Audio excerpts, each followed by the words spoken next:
Tu dois prendre une décision. Savoir si tu dois encore patienter ou bien à un moment donné, il est peut-être temps de passer à autre chose. Dans le sens, tu ne sais pas vraiment si tu dois abandonner, laisser faire, ou bien tracer ta route et passer à autre chose. Et clairement, on te parle de ta séparation.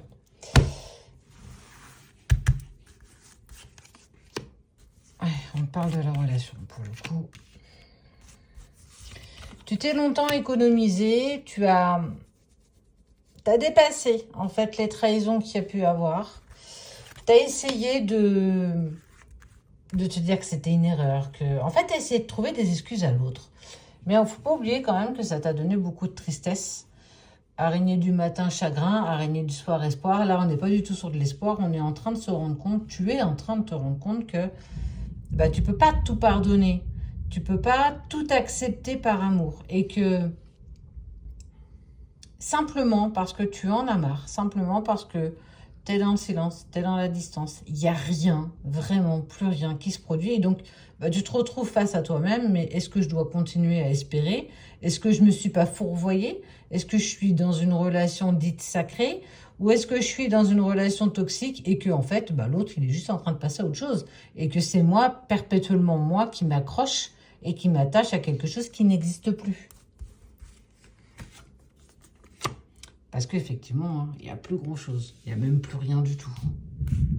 Oh, il y a de l'orage.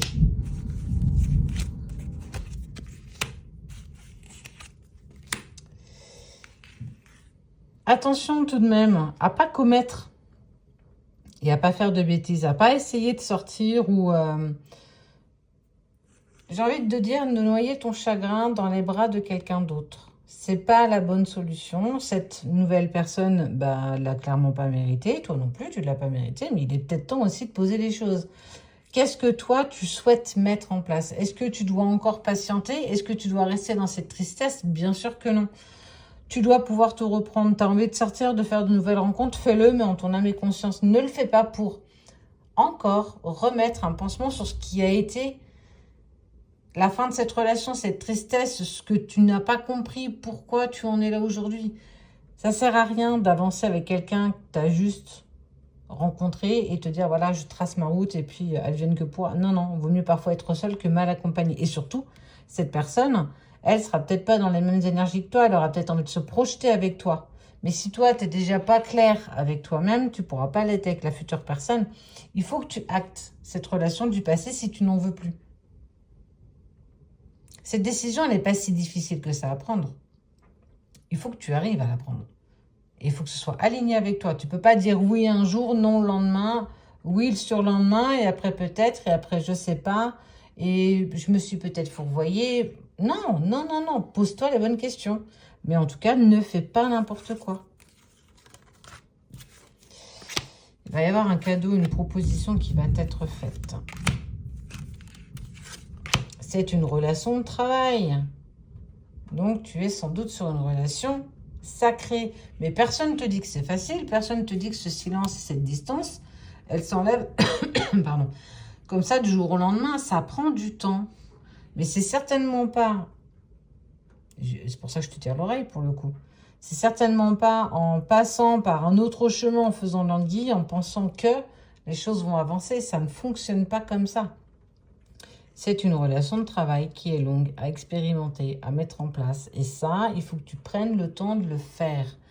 Il y a un cadeau, une proposition qui s'offre à toi. Ça peut être un nouveau job, ça peut être un nouvel élément qui va se rajouter, un nouvel élan. Parce que même s'il est dans le silence et la distance, il ne faut pas oublier non plus qu'il te guette. Il sait ce que tu fais. Il sait ce que tu fais pas aussi. Il sait aussi potentiellement qui tu rencontres. Vous avez certainement des amis en commun, vous vous suivez sur les réseaux et tu n'es pas à l'abri qu'il ait créé un faux compte pour regarder ce que tu fais.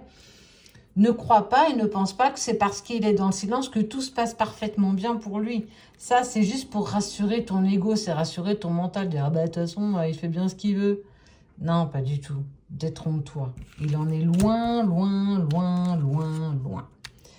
On parle de la fin d'un cycle pour en démarrer un nouveau. Et de prendre une décision qui soit en harmonie avec toi.